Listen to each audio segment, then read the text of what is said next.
नमस्कार दोस्तों। अगर आपने हमारी इस किताब का पहला भाग नहीं देखा है तो पहले उस भाग को देखिए। इस भाग को देखने से पहले पहले भाग को देखना बेहद जरूरी है ताकि आप इस अध्याय को अच्छे से समझ सकें। इस अध्याय मुक्त इच्छा का तांत्रिक विज्ञान में हम कई गहरे और रोचक विषयों को छुएंगे।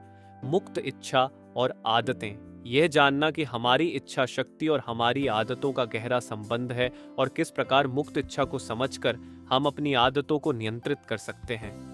एडिक्शन से मुक्ति, हम यह भी समझेंगे कि लत कैसे जन्म लेती है और इसे रोकने या इससे उबरने में इच्छा शक्ति और दृढ़ निश्चय का क्या महत्व है। तंत्र और आदतों का खेल, यह जानेंगे कि किस तरह तंत्रिका विज्ञान न्यूरोसाइंस हमारी आदतों को प्रभावित करता है और इन आदतों को बदलने में इच्छा शक्ति का योगदान क्या है। रियल लाइफ कहानियां, इस अध्याय में दिए गए वास्तविक जीवन के उदाहरणों से यह समझने की कोशिश करेंगे कि लोग किस प्रकार अपनी इच्छा शक्ति का प्रयोग कर अपनी आदतों को बदलने में सफल हुए हैं। तो अपने हेडफोन्स पहन लीजिए, एक बेहतर अनुभव के लिए तैयार हो जाइए और इस सफर का आनंद लीजिए। अगर आपको यह जानकारी पसंद आए तो लाइक, शेयर और सब्सक्राइब करना न भूलें। अब चलिए शुरुआत करते हैं अध्याय 9 के पहले भाग की बातचीत से। 9 मुक्त इच्छा का तंत्रिका विज्ञान, क्या अपनी आदतों के लिए हम खुद जिम्मेदार हैं। एक दिन सुबह सुबह उसकी परेशानी शुरू हुई। पहली बार इस परेशानी का एहसास होने से सालों पहले एनजी बैचमैन घर पर यूं ही बैठी थी और टीवी शो की ओर घूर रही थी। उसे इतनी उकताहट हो रही थी कि वह समय बिताने के लिए बर्तनों के दराज की फिर से साफ सफाई करने की सोच रही थी। उसकी सबसे छोटी बेटी ने कुछ सप्ताह पहले ही स्कूल जाना शुरू किया था। उसकी 2 बड़ी बेटियां मिडिल स्कूल में पढ़ती थीं। बच्चे स्कूल के बाद दोस्तों के साथ खेलने कूदने और गपशप करने में व्यस्त रहते थे। बच्चों की गपशप माँ को कभी समझ में ही नहीं आती थी। एनजी के पति एक भूमि सर्वेक्षक, लैंड सर्वेयर के तौर पर कार्यरत थे।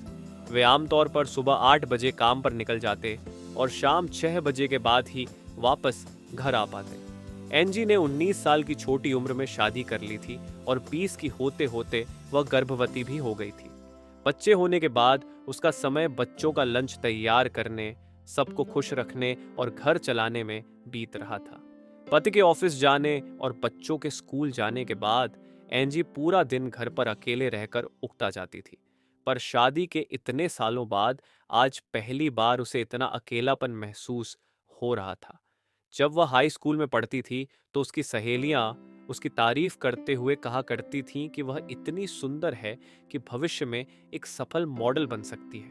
पर स्कूल के फौरन बाद उसने एक गिटार वादक से शादी कर ली। बाद में जब उसके पति ने गिटार का शौक छोड़कर एक ढंग की नौकरी शुरू की तो एनजी एक गृहिणी और फिर एक माँ बनकर रह गई। अब मॉडल बनने की बात आई गई हो गई। अब सुबह के 10:30 बज चुके थे।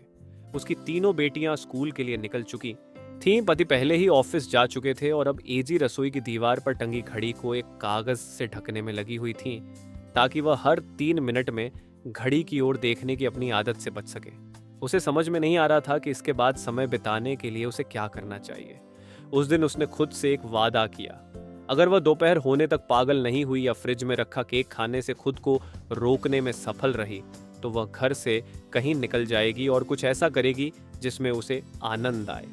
अगले 90 मिनट उसने ये सोचते हुए बिताए कि उसे क्या करने में सबसे ज्यादा आनंद आएगा। दोपहर के 12 बजते ही उसने एक अच्छी पोशाक पहनी और हल्का मेकअप करके घर से 20 मिनट की दूरी पर स्थित रिवर बोट कैसीनो के लिए निकल गई। उस दिन गुरुवार था और दोपहर 12 बजे भी कैसीनो में ऐसे लोगों की अच्छी खासी भीड़ थी जो घर पर टीटवी देखने और कपड़े धोने जैसे कामों को छोड़कर यहां आकर विभिन्न आनंदकारी गतिविधियों में लगे हुए थे। कैसीनो के प्रवेश द्वार के पास एक बैंड म्यूजिक बजा रहा था और एक महिला सभी को मुफ्त में कॉकटेल बांट रही थी। एनजी ने कैसीनो के बुफे में पूरे चाव से झींगा मछली का स्वाद लिया। ये पूरा अनुभव बहुत ही शानदार रहा, मानो वह हु की स्कूल या ऑफिस छोड़कर घूमने निकल जाने और मजेदार समय बिताना खेल रही हो। एनजी ब्लैक जैक, एक प्रकार का जुए का खेल, की टेबल की ओर मुड़ गई जहां उस टेबल के डीलर ने बड़े धैर्य के साथ सभी को खेल के नियम समझाए। एनजी ने जब जुए में $40 गवा दिए तो उसने अपनी कलाई पर बंधी घड़ी की ओर देखा। 2 घंटे कैसे बीत गए उसे पता भी नहीं चला। उसे याद आया कि छोटी बेटी को स्कूल से वापस लाने का समय हो गया है और उसे फौरन निकलना होगा। उस रात खाने के दौरान करीब महीने भर बाद ऐसा मौका आया था जब एंजी के पास अपने परिवार को बताने के लिए कुछ था, वरना वह हर रोज खाना खाते समय टीवी पर प्राइस इज राइट कार्यक्रम देख रही होती थी।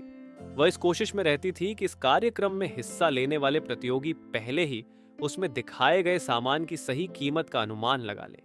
एनजी बैचमैन के पिता पेशे से एक ट्रक ड्राइवर थे। अधेड़ अवस्था तक आते आते वे एक गीतकार बन गए और थोड़े बहुत मशहूर भी हो गए थे। एनजी का भाई भी गीतकार बन गया था और अपने गीतों के लिए उसने कुछ पुरस्कार भी जीते थे। दूसरी ओर एनजी बैचमैन के माता पिता उसका परिचय यह कहकर देते कि उनकी बेटी एक गृहिणी है और 3 बच्चों की मां है। एनजी ने मुझे बताया, मुझे हमेशा ऐसा महसूस होता था जैसे पूरे परिवार में एक मैं ही हूं जिसमें कोई प्रतिभा नहीं है। हालांकि मेरा मानना है कि मैं न सिर्फ स्मार्ट हूं बल्कि एक अच्छी मां भी हूं, पर मेरे पास ऐसा कुछ खास नहीं है जिसे मैं अपनी खासियत की तरह दूसरों के सामने पेश कर सकूं। सिर्फ एक बार कैसीनो का अनुभव लेने से ही एनजी को वहां जाना अच्छा लगने लगा और वह सप्ताह में एक बार हर शुक्रवार को दोपहर के वक्त वहां जाने लगी। ये उसके लिए मजबूरन पूरा दिन घर पर अकेले बिताने और घर की सफाई से लेकर खाना बनाने जैसे तमाम घरेलू काम निपटाने के लिए मिलने वाले पुरस्कार जैसा था। एनजी को अच्छी तरह पता था कि जुआ खेलना उसकी लत भी बन सकता है, इसीलिए उसने खुद पर नियंत्रण रखने के लिए कुछ सख्त नियम बनाए थे, जैसे हर सप्ताह कैसीनो की ब्लैकजैक की टेबल पर 1 घंटे से ज्यादा समय न बिताना और सिर्फ उतने ही पैसे के दांव लगाना जितने उसके पर्स में हैं। एनजी ने मुझे बताया, मैं इसे किसी नौकरी की तरह देखती थी। मैं दोपहर के पहले ही कैसीनो के लिए निकलती थी और बेटी को स्कूल से लाने का समय होने तक वापस भी आ जाती थी। मैं ये सब बहुत अनुशासित ढंग से करती थी और वह धीरे धीरे इसमें पारंगत होने लगी। पहले पहले वह 1 घंटा पूरा होने से पहले ही अपने पर्स के सारे पैसे जुए में हार जाती थी, पर सिर्फ 6 महीने में ही एनजी इतनी चालें चलना सीख गई कि अब वह 1 घंटे की समय सीमा वाले अपने नियम को ताक पर रखकर 2-3 घंटों तक जुआ खेलती रहती और जब कैसीनो से निकलती तब भी उसके पर्स में कुछ पैसे बचे रहते। एक दिन दोपहर के वक्त वह ब्लैकजैक की टेबल पर $80 लेकर बैठी और जब वहां से लौटी तो उसके पास कुल $530 थे, जो घर के लिए किराने का सामान खरीदने, फोन का बिल भरने और आखिर में कुछ पैसे गुल्लक में डालने के लिए काफी थे। अब तो कैसीनो का मालिकाना हक रखने वाली कंपनी हर्राज एंटरटेनमेंट एनजी को मुफ्त में बुफे का भोजन करने के कूपन भी भेजने लगी थी। अब वे शनिवार को अपने परिवार के साथ एक शानदार डिनर का आनंद उठा सकती थीं और वह भी बिल्कुल मुफ्त। एनजी बैचमैन लोवा राज्य में जुआ खेलती थी, जहां कुछ साल पहले ही जुए को वैध करार दिया गया था। सन 1989 से पहले तक राज्य के कानून निर्माताओं को इस बात का डर रहा करता था कि अगर जुए को वैध किया गया तो शायद लोग इसके प्रलोभन से खुद को बचा नहीं पाएंगे और जुए के लती बन जाएंगे। उनकी यह चिंता उतनी ही पुरानी थी जितना पुराना हमारा देश अमेरिका है। जॉर्ज वॉशिंगटन ने सन 1883 में लिखा था कि जुआ लालच का बेटा, पाप का भाई और संकट का पिता होता है। यह चरित्र का ऐसा दोष है जो हर संभव विपदा ला सकता है। संक्षेप में कहें तो इसका फायदा बहुत कम लोगों को होता है, जबकि इसके कारण नुकसान झेलने वालों की संख्या हजारों में है। लोगों को बुरी आदतों से बचाने, यानी एक तरह से यह तय करने कि कौन सी आदत को बुरा माना जाए, कानून निर्माता अपने इस विशेष अधिकार का इस्तेमाल करने को हमेशा उतावले रहते थे। वेश्यावृत्ति, जुआ, विशेष अवसरों पर शराब की बिक्री, पोर्नोग्राफी, अत्याधिकरण, विवाहेतर सेक्सुअल संबंध, या अगर आपकी पसंद जरा हटकर है तो विवाह के दायरे में रहकर ही बाहरी लोगों से सेक्सुअल संबंध वगैरह ऐसी आदतें हैं जिन्हें विभिन्न विधायिकाओं ने हमेशा से ही नियंत्रित करके रखा या अवैध करार दे दिया या फिर सख्त पर अक्सर अप्रभावी कानून बनाकर हतोत्साहित करने का प्रयास किया है। जब लोवा राज्य में कैसीनो को वैध करार दे दिया गया तो कानून निर्माता इतने चिंतित थे कि उन्होंने इससे जुड़ी सभी गतिविधियों को रिवर बोट्स तक ही सीमित कर दिया था और यह नियम बना दिया कि कोई भी व्यक्ति एक दांव में $5 से ज्यादा की रकम नहीं लगा सकता और एक क्रूज में एक व्यक्ति को $200 से ज्यादा का नुकसान नहीं होना चाहिए। इन प्रतिबंधों के चलते कुछ ही सालों में लोवा राज्य के कई कैसीनो अपना व्यापार समेटकर मिसिसिपी राज्य चले गए, जहां ऐसा कोई प्रतिबंध नहीं था और जुए में असीमित पैसा खर्च किया जा सकता था। इस स्थिति को देखते हुए राज्य की विधायिका ने जल्द ही कैसीनो से जुड़े सभी प्रतिबंधों को हटा दिया। सन 2010 में जुए से मिलने वाले करों के रूप में $259 मिलियन की कमाई से राज्य का खजाना भर गया। लंबे समय से धूम्रपान के लती एंजी बैचमैन के माता पिता को सन 2000 में फेफड़ों की बीमारी के लक्षण नजर आने लगे। इसके बाद एंजी हर सप्ताह हवाई जहाज से टेनेसी जाने लगी ताकि खाना बनाने व बाजार से सामान खरीदने जैसे कामों में माता पिता की मदद कर सके। जब एंजी माता पिता से मिलकर वापस अपने पति और बच्चों के पास आती तो उसे और ज्यादा अकेलापन महसूस होने लगता था। कभी कभी उसका घर पूरा दिन खाली ही रहता। ये कुछ ऐसा था मानो उसकी अनुपस्थिति में उनके दोस्त उसे अपने घर के कार्यक्रमों में आमंत्रित करना पूरी तरह भूल चुके हों और उसके परिवार ने उसके बिना जीना सीख लिया हो। एंजी बैचमैन अपने माता पिता को लेकर चिंतित रहती थीं और इस बात से नाराज रहती थीं कि उसके पति को परेशानियों से ज्यादा दिलचस्पी अपने काम में है। वे अपने बच्चों से इस बात को लेकर चिढ़ी हुई थीं कि उन्हें ये अंदाजा भी नहीं था कि उन्हें अच्छी तरह पालने पोसने के लिए कई समझौते करने वाली उनकी माँ को इस वक्त उनकी कितनी जरूरत है। पर जब भी एंजी कैसीनो जाती, उसकी ये सारी चिंताएं एक पल में हवा हो जाती। जिस सप्ताह एंजी अपने माता पिता से मिलने नहीं जाती थी, उस सप्ताह वह कुछ एक बार कैसीनो जरूर जाती थी। इसके बाद वह हर सोमवार, बुधवार और शुक्रवार को कैसीनो जाने लगी। हालांकि उसने खुद को नियंत्रण में रखने के लिए अब भी कुछ नियम बना रखे थे, पर अब उसे जुआ खेलते हुए सालों हो चुके थे और अब वह उन स्वयं सिद्ध सिद्धांतों से अच्छी तरह परिचित हो चुकी थी जिनके आधार पर बड़े जुआरी अपना जीवन जीते थे। एंजी कभी भी जुए के एक दांव में $25 से कम नहीं लगाती थी और हमेशा एक बार में 2 दांव खेलती थी।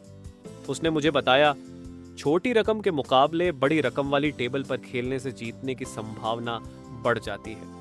जब तक भाग्य आपका साथ नहीं देता, तब तक आप में हार बर्दाश्त करने की क्षमता होनी जरूरी है।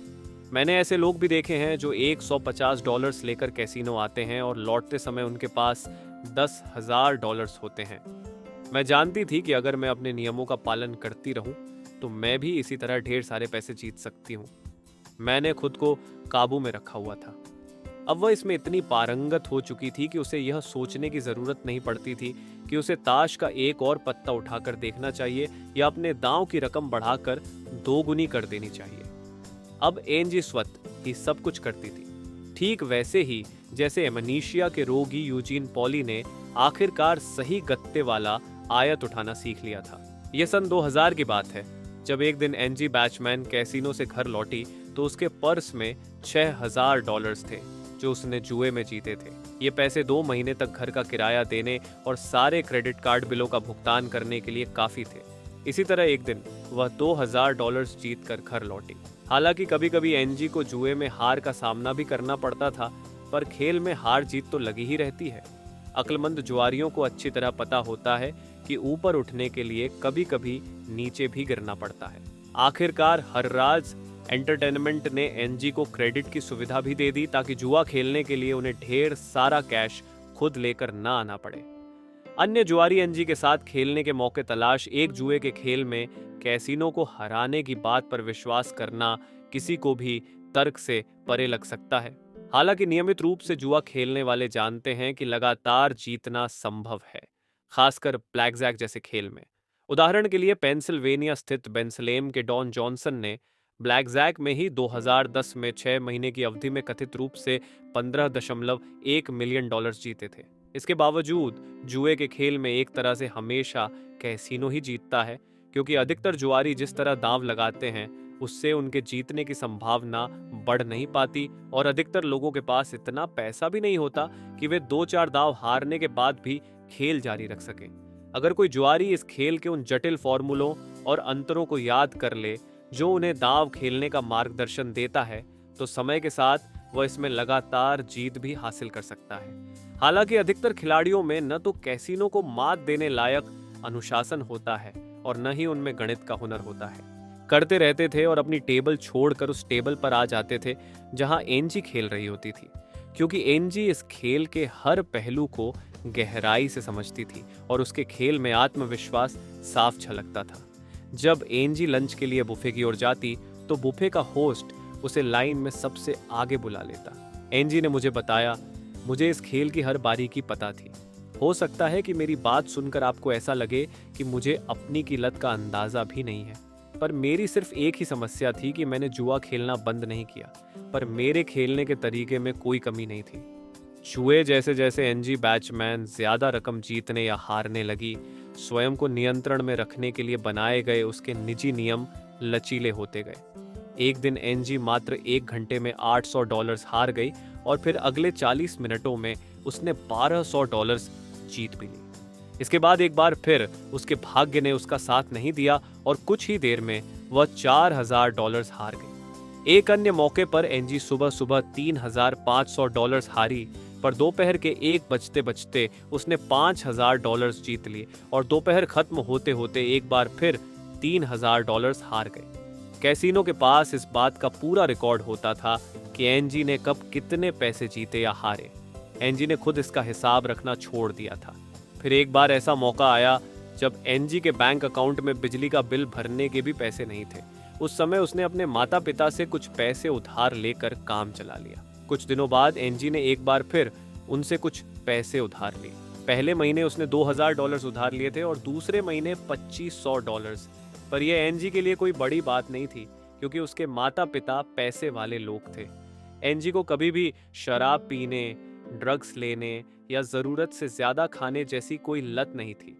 वह एक सामान्य महिला और एक सामान्य माँ थी। उसकी जिंदगी की तकलीफें और खुशियां भी दूसरों के जैसी ही थीं।